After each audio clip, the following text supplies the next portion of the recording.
Before we start today's episode, we want to take a moment to honor a member of our team who passed away a few days ago.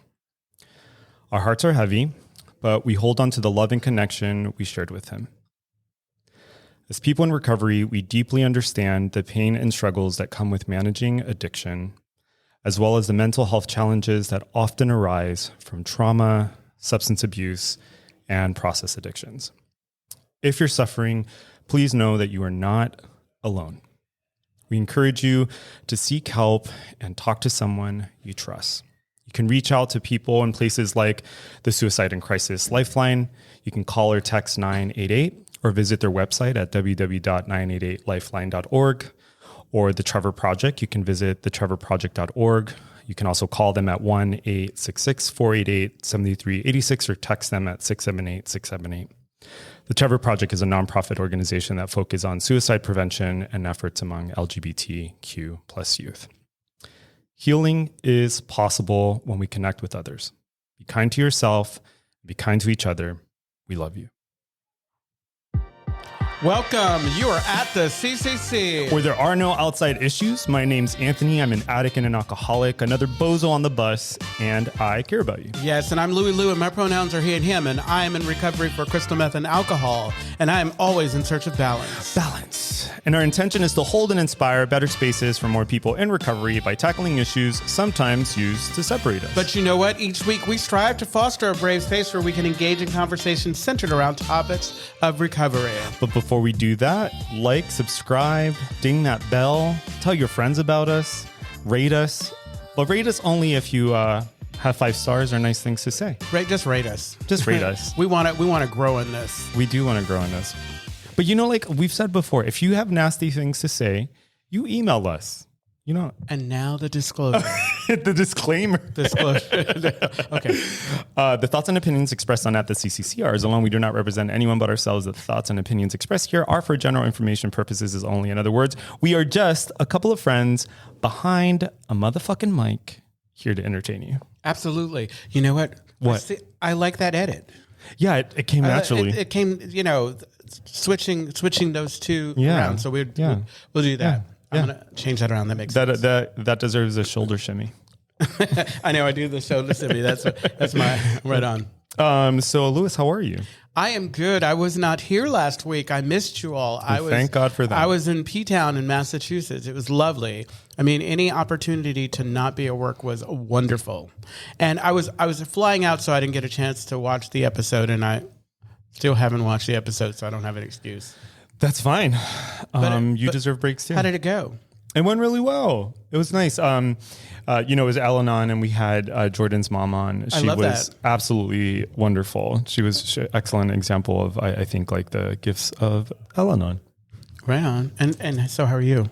I'm good. I start my placement next week. So I'm really excited about that. Yeah, I saw my schedule. When do you start on the Monday? On the 26th, yeah. Are you excited? I am very excited. My first rotation is IOP with teenagers, and then my last 2 are like dual diagnosis and intensive inpatient. Okay. So I'm really, really excited. Absolutely. And so we have a guest here today. We do. He was sitting all patiently, but good thing he didn't open his mouth like the last one because we were going to cut him. Yeah. It's like, I'm all, introduce me. Yeah. So what's your name? My name is Paul. Yeah. And I am what? You can say your name's Paul. My name's Paul. Yeah. How's your day, Paul? How are you doing? Decent. Yeah. I'm here. You are here. So we brought Paul on. And so this month, as everyone knows, is dedicated to doing the work. So today we're diving into adult children of alcoholics, or ACA. So if you grew up in a household where alcoholism or dysfunction was the norm, you might maybe not obviously, carry some emotional scars that still affect your life today. So ACA is a 12-step program designed to help people like us heal and break free from the patterns we developed as children, right? So in this episode, we'll explore what ACA is, why it's different from other recovery programs, and we're doing all of that with Paul today, because Paul is in ACA. What up? Hey, Paul. What up? So Paul. Yes. So we normally, let's do a little warm up. So normally we ask people that come on, we ask them 3 questions. Okay. And we give you 3 minutes to answer those questions. Okay. Okay. First question. Where are you from? I'm from Southern California, originally from Riverside and Palm Springs. Okay. Yeah. Palm Springs. Yeah, Nice. And so what brought you to recovery? I mean, what was it the turning point? So probably the turning point for me was I was homeless in San Francisco. Been that way for the past since 2021. Okay. So I've been up in the Bay Area and just kind of like roaming around in my I love addiction. the tone in his voice. So look, that's pretty good. You're sounding good. Yeah, just kind of like, roaming around like we do. And it just got progressively worse. I got progressively isolated myself. And it stopped being fun a long time ago. But, at this point I was just maintaining my addiction without any benefit from it. Because for me, the drug was always been like a coping mechanism. Absolutely. And so it all came to a head when I was I was over at Dolores Park. I woke up at around 9:00 in the morning, a puddle of somebody else's piss. Oh, nice. And a needle in my legs. So I was just like, what? There's got to be a better way than this, Yeah. subtle hints from the universe. Absolutely. Yeah. That was subtle. Yeah. Oh, that's as subtle as it could have been. One of my favorite things that you've said, it was a couple of weeks. I don't remember what. I think it was when we went rafting. One of my favorite things that you said was like, "Yeah, I used to be homeless and I used to interact more with like squirrels and animals than I did with people." Oh yeah, because they're so much better. Yeah. They're a lot better than people. Well, because when you were talking about like being isolated and like you really did kind of like move away from people. Yeah, no. It's just a byproduct of like I said, I do go to ACA because of a lot of trauma from my childhood, and that's kind of like made it hard to kind of relate to most people. Of course, of course, yeah. And so So we'll come back to ACA and trauma. course. There's so much room for trauma. And then the last question is, what's your relationship with your higher power? So my higher power, I like to say, is the universe. And my relationship kind of manifests itself in synchronicities. There's been way too many coincidences since I've been sober. It's way too it's way too many synchronicities for it to be just like for me to just ignore it or to be coincidental. So I really do think that my higher power provides me with these little signals or little green lights that kind of point me or say that I'm headed in the right direction. Yeah, Nice. I love that. That's super relatable. I know you're speaking my language because I feel the universe part and the synchronicities. I pay attention to. Cute. Yeah. Cute. Exactly. All right, so let's fucking jump in. Let's jump in. So I've never been in ACA, but what I know about ACA, like at least what I've heard from like a lot of people, is that it's like very intense. Oh yeah, It's very intense and it's like very formulaic. So can you say a little bit about like what meetings kind of like look and sound like? very quiet. Really? No. Well, sometimes. So the whole format of the ACA meeting really is like, there is no crosstalk. Like you don't thank people for sharing. You don't. You don't comment on anybody else's share. People get very, very like emotional around that. And because it is a lot of delicate subjects, a lot of trauma that these people are trying to process, and most of these people didn't have like safe space for them to voice these issues before. Can I? Okay, so what is it about the meetings that makes it safe or makes people believe that it's safe? Because I know that we talk about this being a brave space, and the idea of being a brave space is that for safe spaces I can't control this. I can't. If I'm able to control every aspect of it and what people say or whatever, I can make it safe. But unfortunately, or fortunately, with a brave space, it's like it still requires courage and on your part. Oh yeah. And so what is it about those spaces? Well, I think it's the group conscience of just withholding any kind of like response or judgment, because a lot of the things like that I have shared personally in ACA have been very like I didn't even know like I was going to say it at the time, and the fact that I was able to say something that I've been like holding on to for like so long and have it just be out there and nobody comment on it and just like they just move on to the next person. It just feels really what's the word I'm looking for? Well, I mean, what you're making me think of is cathartic. Yeah. Well, you're making me think of is how like if in ACA, since people are like working through traumas, it would feel to me very disruptive if you're sharing something really intense that you're processing and then you have people commenting on it. Yeah, no. That sounds like a fucking disaster. Yeah, absolutely. So I love that. So it sounds like ACA is like, it has like an internal structure that creates as much safety as possible. Yeah, it's a little intense at first. I thought I was really uncomfortable with it in the beginning, just because like I want to like clap or I want to like, do finger snaps to like show my support.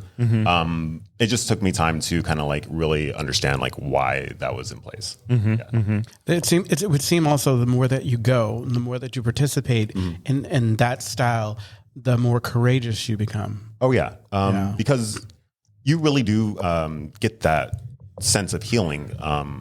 When I had disclosed something that was very personal, and it's taken like years for me to like even come to terms with it. And the fact that I had just kind of word vomited it out, and then was able to like be in a room where nobody's running away and people weren't like judging me. Yeah. And I was able to process it, like, because vocalizing or just saying something takes a lot of power out of it. No, absolutely. Yeah. I feel like the beauty of that is that, especially when it wasn't planned, it's like some things they come when they're supposed to come. Yeah, exactly. At the right time. Like it seems like everything is in tune, like the universe. Yeah, it's absolutely. Like, and you have an opportunity, and it's great if you take that opportunity, but you just be patient for the next one to come up. That's happened a lot here. I mean, it's like all of a sudden it's like we melt away our kind of walls. Yeah. I mean, I feel like I've done so much kind of like processing on air with Louis, right? There's just like something that happens when like you feel comfortable. Yeah. So I want to go back a little bit about like you were saying it can be intense. So, well, I actually want to go further back than that. So can you explain or like what were you like when you were a baby? Yeah. When you don't want to know. Yeah. Well, what was it like? I guess what were the circumstances or like the motivators for you to go to ACA? Because it sounds like you went to like substance recovery first. Oh yeah. Yeah. So when I was in rehab, one of the counselors kind of like noticed a theme with me, and she actually recommended CODA. Which was Codependency Anonymous, one of the other hush 12-step programs. That's definitely intense. Yeah, it's something. It was one of the first programs where I like read the list of identifiers. I'm like, oh shit, fuck. Yeah, I got a problem. But she also recommended ACA, and because she went to that program herself, and we connected on a different level, talking about past traumas and stuff. And she really highly recommended that I have at least 6 months under my belt before I got started. But what prompted me to go was that I knew that my addiction, my usage was always like secondary. Like it was always there's always the big underlying issue of why I used, because like I go to like the CMA groups and like people are talking about their sex addiction or how they're partying, and it was like, oh, that sounds like a lot of fun. I wish I had that experience. I didn't. And so I'm kind of jealous, but I didn't really like identify with a lot of the stories. And so like while I do love CMA, I knew that my story isn't really like a lot of people's, especially in the Castro. So I just decided to check out ACA, and it was like those are my people, and I immediately felt a connection. I love that. Yeah, I love that. And then, so you were talking about a little bit about like what sharing looks and sounds like. So I imagine that if the program were just about going to meetings and processing that, like that would feel a little incomplete to me. So what are like, because I imagine that there's like step work around this, right? Like there's an entire, so can you say more about that? From my understanding, I've only been doing the ACA for about 3 months here, but so it's not a standard like sponsee relationship. Like it's they refer to them as fellow travelers. And it's people, a group of people just doing the step work together. I've been a part of a couple of the groups. I've showed up to one or two, and we work out of a yellow book. You brought a yellow book. I can reach for it. You keep talking. I love it. The fellow travelers. The fellow 12 steps of adult children. And it's just a workbook like, the NA workbook, but you do it in a group, and there is something healing to that. Oh. Yeah. And so it's a yellow book, and on the cover it says 12 steps of adult children, and on the front it says like there's a tree, and it says perfectionism, mistrust, procrastination, isolation, terrified of abandonment. Oh girl. Yeah, no. Addictive So lives. it is an intense program. It's a whole they have what they call the laundry list in there. And it's just ways in which some of ACA members' trauma has manifested into their lives. Wow. Yeah. That sounds really, so you said, you said that someone had recommended you go to ACA. What were the experiences that you were having at the time where you're like, this is not sustainable? Clarify? Yeah. So like, for example, I was drinking and using, I wasn't like showing up to work. I was lying. I was cheating. I was like, so, things came to a head. Talking to squirrels. Oh, yeah. Yeah. Raccoons. Raccoons. Okay. That makes sense. Squirrel. So in this case, ACA is not, obviously it's not like a substance program, right? So you aren't looking at substances. What were the kind of like behaviors or circumstances that you were finding yourself in where you're like, I need help? Well, it's good question. Do you need a second? It was just like maybe. Yeah. It was just a need for me to I didn't want to suffer anymore. I didn't want to be silent on this. Like I said, I didn't really relate to a lot of the CMA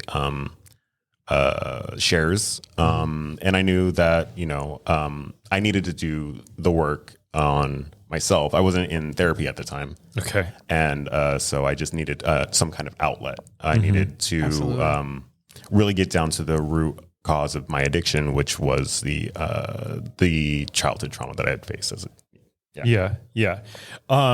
And so when you started ACA, so what I'm thinking of is, how when people start CMA or AA, it's kind of like a gradual process, right? Like you're told, find a sponsor, go to 90 and 90, don't drink in between meetings. Are there things like that with ACA? Well, they do start off the meetings by saying like, this is a hard program. We recommend that you go to 6 meetings before you decide whether this program is for you. Oh, wow. Okay. And yeah, that's the way that they go about it. Was there ever a point where you were like, I'm not doing this? There was a couple instances where I'm just like, and I hate to judge, and I hate to like pass, or I hate to. Girl. I took my thing. Anthony's dying over there. Lemonade. Maybe you shouldn't drink it so fast. I took this up so you guys didn't have to. Like, you breathe in air, not lemonade, okay? I love it. All right, I'm back. Go ahead. I lost my train of thought. Okay, yeah, because no. Louis had so much to say. No, I'm sorry. It's like we were talking about, like, was there ever a time when you Raccoons. thought, and you saying you didn't want to be judgmental and Oh yeah, so there was a time when I kind of thought and like, raccoons. I hate to take other people's inventory, and But I we hate do. judging. I'll take But yours. yeah, it's- Give yourself it's- some grace, Just okay? kidding. Go ahead. It's just natural, and there were a couple instances where I was listening to somebody else's share. I'm just like, is this really what it is? Is this? And I felt bad because I don't know. People need a soapbox. People need that safe space. but I was just like, it's not So really what helped you get past that? Because it's like that's always going to happen. Oh yeah, no. So what really helped me get past that was something had happened a couple months ago that really triggered a lot of heavy feelings. Something about something with my family. It was very personal, and I knew that I needed to say something about that. And it's not really it didn't really like relate to CMA. Yeah. And so I really saw that the only option for me to like go and process this was at the ACA group. And then I started to talk about it, and then I was like maybe a minute into my share, and then all of a sudden like the waterworks came, and I just like broke down. And it felt uncomfortable, but it felt like safe. You know, people were there. I had witnesses to my experience, and that was really like one of the defining moments for me, like choosing to stay in ACA. You know, Absolutely. yeah. I almost feel and the way they talk about like the not people not giving feedback or whatever. The way that I share in any meeting, especially if I'm going through something, is I just share. Mm-hmm. I share in a general way, but I share how I'm going to share without being concerned about how, it's going to affect positively or negatively someone else. And in doing that, I pay attention to the fact that, I'm doing that. Mm-hmm. So that means that everybody gets to do that. Like, I'm going to give you your 3 minutes. I don't care what you talk about and how you talk about it. Yeah. And that's allowed me to kind of, most of the time, reserve my judgment. That's why I say give yourself grace because you're not perfect. Yeah. Obviously, I'm going to be critical, but if I don't act on it, I'm good. It's like if I don't come over and say, bitch, the next time, why don't you share something that might be a little interesting, Yeah. It feels like a lot of these CMA shares are centered around like, feel good or like, and it feels like kind of, fluffy, like like this isn't real. There's no way that life can be I think a lot of it is like lot of it is like sometimes folks aren't ready to really do the hard work. Do the work that reveals like and then that's the gift of being in the program for a while. You can tell when people get to that place where all of a sudden something starts to happen. Yeah. Because they get angry. Like, I love it when people get pissed off, when they get angry. Angry in a way where they're angry, but not angry where they're destructive, but angry where they're doing the work. Like, not coming in, I'm sick of it. No, you can tell the difference between people who are just performing. Yeah, if you live your life for no other reason, live without a spite. Yeah. So when you talk, like, not when you or we, let me start over here. So when we think about doing the work in ACA, there are 12 steps in ACA, right? And you're working out of the yellow book, right? Is the yellow book, like, I'm not going to open it because there's probably stuff in there. Oh, it's fine. But so like, you can't read my handwriting. It's chicken scratch. But so I'm noticing, for example, that like there are like templates that you go through. Can you kind of like walk us through a little bit, like what one of the things would be in here? So like, is this, for example, I saw the one back here. It looks like an inventory. Oh yeah. So made a decision to turn our will and lives over. Wait, where is it? So this is step 3. Yeah. So here it says, so if we go to, you want to go I didn't get that far. Put your mouth against the mic. Yeah, I didn't get that far. Let's go back a little bit. So, but it looks like, okay. So for folks who aren't familiar with the text, it's actually kind of hefty. The way he it's said like put your mouth is like making me feel some sort of way. No. Yeah. I'm all. So you go, so step 1, so you have the 12 steps, the laundry list. Yeah, so the laundry list is actually 14 different identifiers that are common amongst adult children. Okay, so what are they? Can you read them? So, the characteristics that we seem to have in common due to being brought up in an alcoholic household are we become isolated and afraid to tell. We become isolated and afraid of people and authority figures. We became approval seekers and lost our identity in the process. We are frightened by angry people and any personal criticism. We either become alcoholics, marry them, or both, or find another compulsive personality, such as a workaholic, to fulfill our sick abandonment needs. Work. We need We live life from a viewpoint of victim and are attracted by that weakness in our love and friendship relationships. Whoa. We have an overdeveloped sense of responsibility, and it's easier for us to be concerned with others rather than ourselves. This enables us not to look too closely at our own faults. We get guilt feelings when we stand up for ourselves instead of giving in to others. We become addicted to excitement. We confuse love and pity and tend to love people that we can pity and rescue. Oh my God. We have stuffed our feelings from our traumatic childhood and have lost our ability to feel or express our feelings because it hurts so much. Denial. We judge ourselves harshly and have a very low sense of self-esteem. We are dependent personalities who are terrified of abandonment and will do anything to hold on to a relationship in order to not experience painful abandonment feelings, which we received from living with sick people who were never there for us emotionally. Oh, that was a mouthful. That's all right. Alcoholism is a family disease, and we become para-alcoholics and took on the characteristics of that disease, even though we did not pick up the drink. And para-alcoholics are reactors rather than actors. Wow. Yeah.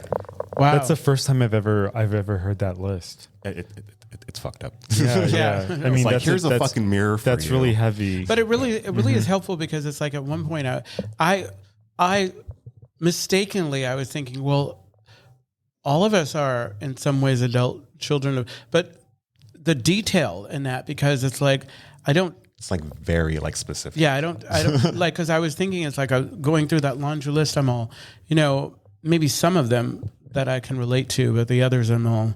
Oh yeah. Like I've went in and I've highlighted the ones. It's not like every ACA has like all of these, but it's definitely the most popular, or not popular, the most common traits that we all share. So then would you, like, I come from an alcoholic family. The alcoholism and drug addiction run through my family, and I have some challenges. Like just recently, I was realizing at a share, and I talked about this a couple of weeks ago on here. One of the individuals shared about the violence in his family and talked about specifically like that point where my parents, they were arguing, and that was fine as long as I could hear them. And then all of a sudden the silence was deafening. And that part hit me so hard. Yeah. And I was feeling some sort of way, and it, I've been in the program for a while, so I was able to stick around instead of running like I may have done in the past and talk about it.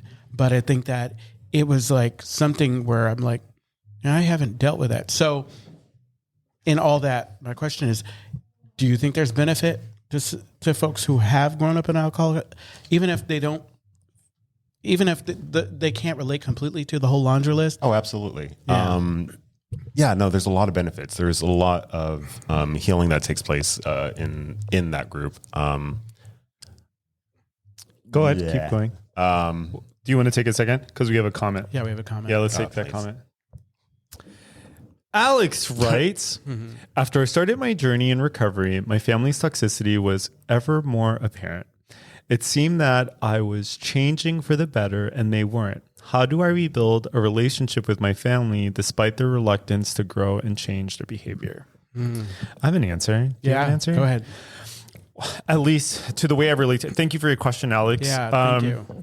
And so you've actually said this too before about how, our relationships change with other people as we change. Right. Yes. So like, and actually if I move away from recovery for a second and I think about the way like family systems work, it's like one of the things that we know is that sometimes when you have an entire family system, if you have one person that changes, gets healthy, there is a way that kind of like ripples into the family. Now, that isn't to say that everyone's going to get healthy or that things are going to get better, but there is a kind of like a ripple that happens. And maybe that's like people are realizing the boundaries that you have. People are realizing like, oh, this person has come into their own, et cetera, right? Like, so you don't, my first answer to that is like, you don't have to try to change other people's behaviors. You just change like your perspective of those people and what your own behaviors are. And I think a big part of that too is the expectation, right? It's like lower the expectation. Yeah. You lower the expectation. And there's also that like the tried and true prayer, change me, heal them, so that's my answer to that. So ACA has a really interesting serenity prayer, actually. Yeah. What's it sound like? No, it's the same thing, but like instead of like the things that God grant me the serenity to accept the Things people okay. I cannot change, the courage to change the one I can, and the wisdom to know that one is me. Oh, I love that. So it's all about like accepting, because one of the steps in ACA is taking a blameless inventory of your parents. Okay. And just kind of realizing that they are human and did the best that they can, and try to take some of the, or at least from my interpretation of it, is to try to take some of the blame out of them, or that one. I don't know. Does that inventory come early on or later on? Because, it's later on. Because I was thinking it's like same inventory. When I find myself talking to sponsees about this idea that, when we go through this process and we realize that they're human, and I've had a number of sponsors. Oh, hell no. No, this is not a conversation we're having. I'm not ready for it. I'm not ready to forgive. I don't care if I had a part in it. I'm not ready. Mm-hmm. That's fair. Yeah. You know what? I wanted to go back to the characteristics or the list. Yeah. There was a talk I went to years ago by Judith Butler. She's a famous philosopher. She wrote like Gender Trouble, and that's how I am every time every time he drops a name. I'm all wah, wah, wah, well, it's wah, not the point. Oh my God. Well, the reason why I'm bringing her up is because number one, it's not my idea. It's Judith Butler's idea. But one of the things I heard at a talk she gave, she said, I'm paraphrasing, but she said, we don't exist without definition, right? And so the things start to exist when we give them language or we define them. And I feel like that makes things so much more containable, right? So when I heard you read through that list, I was thinking to myself, like, they're like, just reading the list, it feels like you're being seen. Yeah. And I feel like that by itself, and my understanding of trauma is that to be witnessed is a pretty phenomenal experience. Oh yeah, absolutely. Just knowing that that it's it's sad, but just knowing that it's like not as uncommon as I thought. Like I thought I was the only one going through like some of these fucking bullshit. But when I read it on paper, it was just like, oh my God, there's more.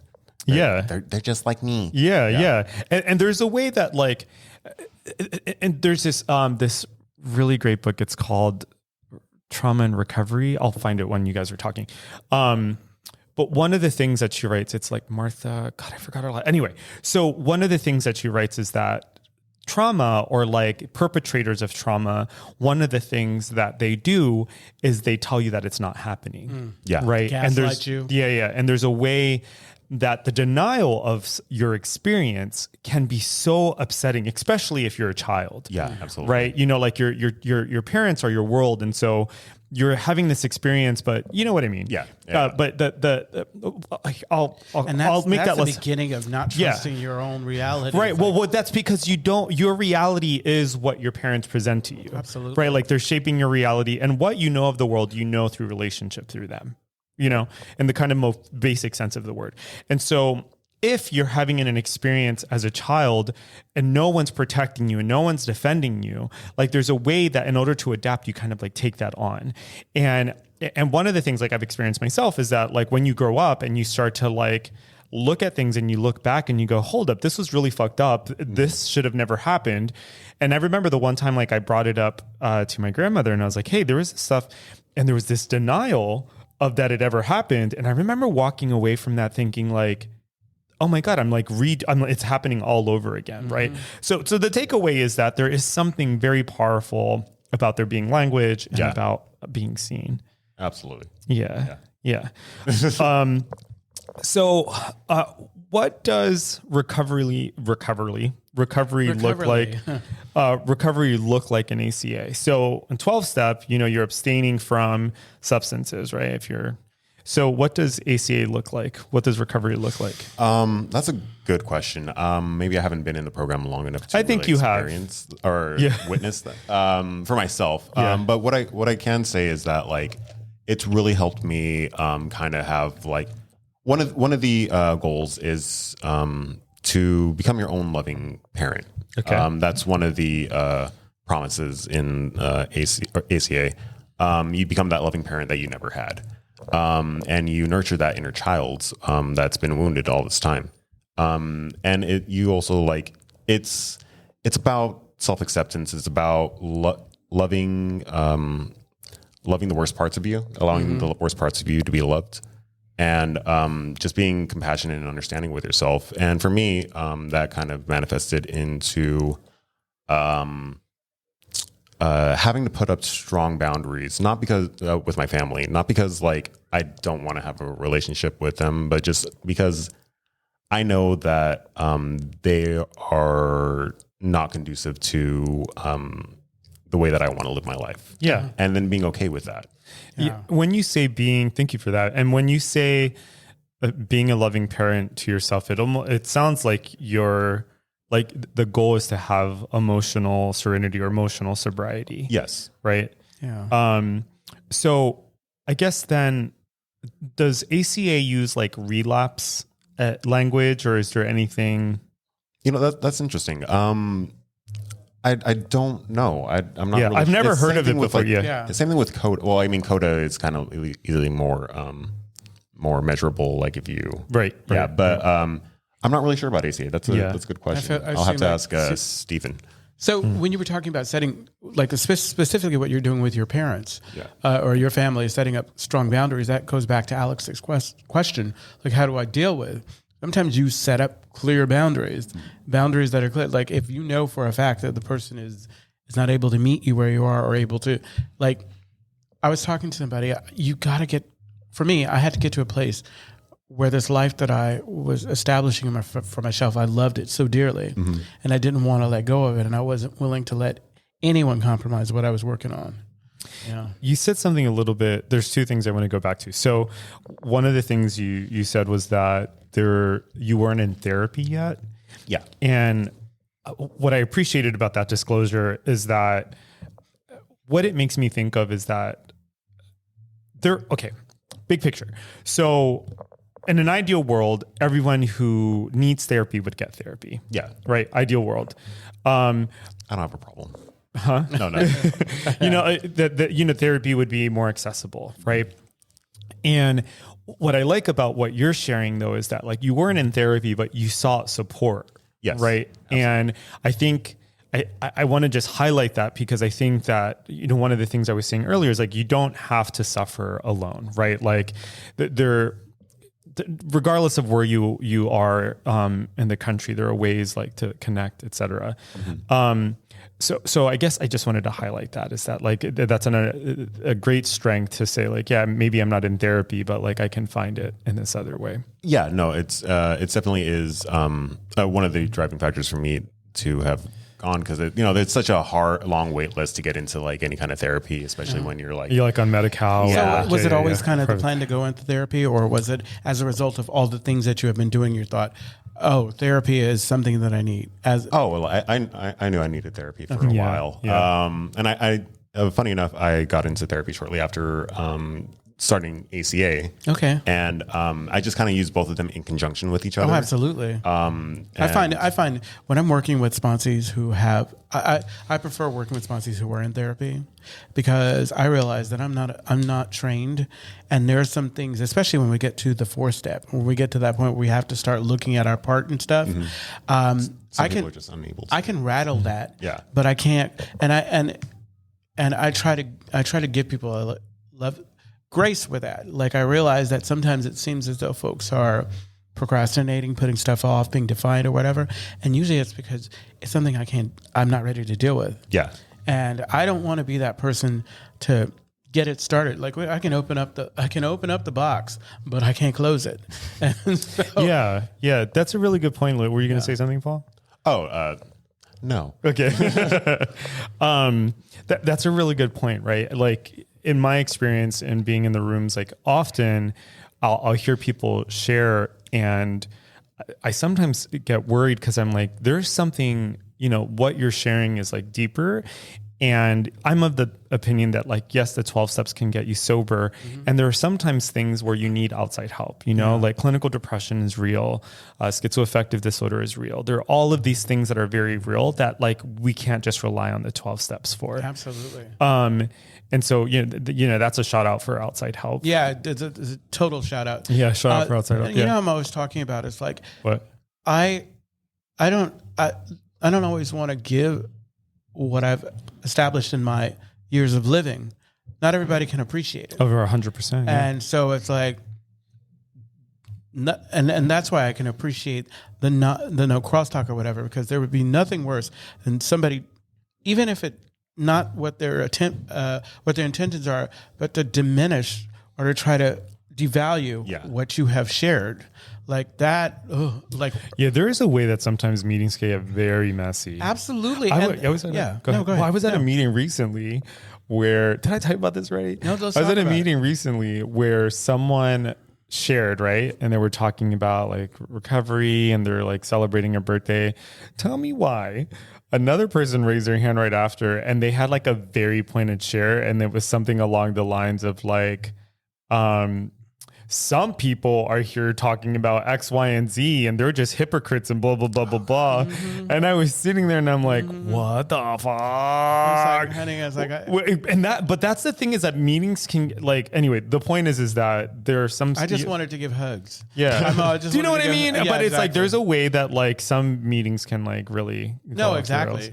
And that's why, you need other support. And that's where this like, it's not safe. Right. Because folks are doing whatever, taking things personally and not, I'm like, and it's not easy. No, it isn't. It isn't. Go what? Oh, ACA really is a safe space for you. Never mind. Yeah. No, you're doing great, Paul. But you got to give yourself some credit because it's like you're practicing courage, like even fear of or whatever. You're showing up consistently, and like it's not always that easy. This is a voluntary gig, and it's hard work. This isn't paying. No, the 12 steps. Well, obviously it's. I know exactly. Obviously, it's paying you in goodwill and whatever. Paul's doing a great job. I know, Paul, you're doing a wonderful job. So there was one other. You saw that now. I felt really. I don't know if the word is. What am I feeling? What I'm thinking of is. So you said the word like loving the worst parts of you. Yeah, and when you said that, it made me think of like the worst parts. When I think about what are my worst parts. Like what I'm actually thinking about are like the most hurt parts of myself, like the parts, like the places where like I suffer, and how like when I was drinking and using, the places where I suffered, those were the things that showed up as like anger, or they showed up as like cutting people off out of my life. Go ahead. What were you going to say? Oh, actually, my therapist today told me that therapy isn't about becoming the best version of yourself, but allowing the worst version of yourself to be loved. I love that. Right. I love that. And I think that when I think about like worst parts, I think about like the parts that hurt me. Right. Like, I'm not contradicting your therapist. Yeah. No, you're good. You're good. Peace, Stephen. That's 2 know. minutes left. We've been into it. It's like, we gotta land this plane, huh? We do have to land this plane. Oh, thank God. Okay. Ready? And Stephen, that's your cue. No, fool. Wow, check please. Oh, wow. Asleep at the wheel. I know. So Okay, Stephen. So the Castro Country Club is a safe and sober community center for all people and a refuge for the LGBTQ recovery community. We provide programs and services that help people change their lives by supporting personal growth. Yes, and our vision is to reduce the suffering of addiction by connecting people to community, opportunity, and support. You can find more information, including all the ways to contact us at www.castrocountryclub.org/podcast. Yes, and tune in every Wednesday at 8 p.m. Pacific Standard Time when we go live on our Castro Country Club Facebook and YouTube channels. Find us wherever you listen to podcasts.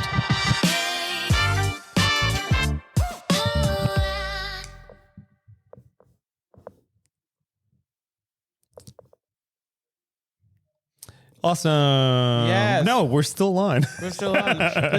We're just not recording. We're just not doing live video anymore. Oh, thank God. Yeah, this is just where it's just. So how was that, honey? Yeah, what That was was that like fun. for you, I Paul? love that. I It love was, it. it was very, it was stepping out of my comfort zone, which is, what my therapist said I need to do. I love it. Yeah. I love it when I get an opportunity to learn a little more about people. I love you more. Oh, I thank do. you. It's like I wish I could say the same. No, you I'm don't. kidding. Honestly, it's like I haven't told you anything. I don't tell. I keep it to myself. Oh, you good? I know exactly. Yeah, that was great, Paul. I'm really glad you came on. Is there anything you wish you would have said, or anything that like? Nah. No. Okay. Just thank you for having me on. Like, it was a very fun experience. I appreciated getting to tell a little bit more about myself. Yeah. I don't want to wait another 6 months before I have to actually, speak. Yeah. I feel like someone listening, especially someone listening who has been in meetings with us and maybe go to CMA or whatever and might have had the same experience, and especially you listing the laundry list, it might encourage some folks to I mean, I really yeah. Like, even if you didn't come from like an alcoholic household or a dysfunctional household, there are a lot of benefits to just being able to identify with something and then just be willing to work on yourself and to just dedicate that, make that dedication to yourself, because yeah.